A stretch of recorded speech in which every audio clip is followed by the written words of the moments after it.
Hello guys, new ব্লগে আপনাদেরকে স্বাগতম। আমরা আজকে বারাপসের গাড়ি নিয়ে যাচ্ছি মেদিনীপুর।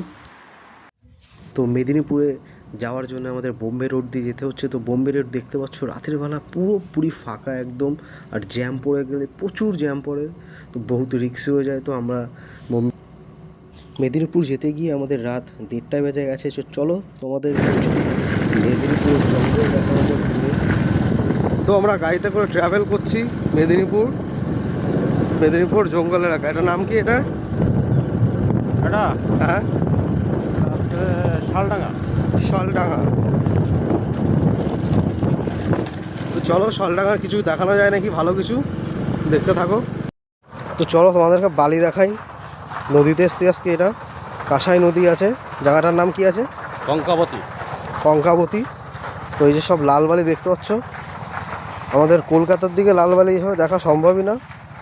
নদী পর্যন্তই এখন দেখা যায় না, আর বালি তো দূরেই থাক। আর সেই জায়গায় দাঁড়িয়ে আমরা লাল বালির উপর দিয়ে হাঁটাহাঁটি করছি। আর যে হারে বালির দাম, এক গাড়ি বালি প্রায় 50,000 টাকা নাকি, 700-800 ফুট। সেই হিসাবে এইসব বালি কোনো কিছু করা হচ্ছে না, এটাই তো ভাবছি আমি। তো দেখো সবই লাল বালি, খালি ভিউটা দেখো, জাস্ট ওয়াও। সব বালি দেখতে পাচ্ছ, আর বাবা আছে, আমি আছি, এই যে। আর পুরোপুরি সব বালি। পাশে এই যে পাখি আছে দেখতে পাচ্ছ, নদীতে এই যে উঠছে লাল বালি।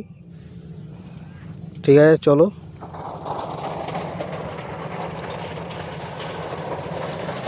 এখন নদীটা নিয়ে কিছু বলে দাও, নদী নিয়ে। পশ্চিম মেদিনীপুরে কাঁসাই নদী, কঙ্কাবতী।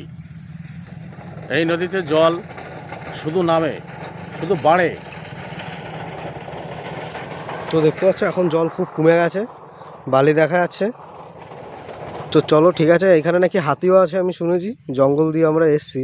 তো রাত হয়ে যাচ্ছে, বেশি রাত করা হবে না, যদি হাতি ফাতি বের হয় সমস্যা আছে।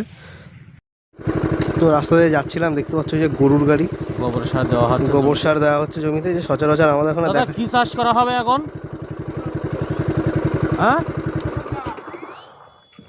বড়।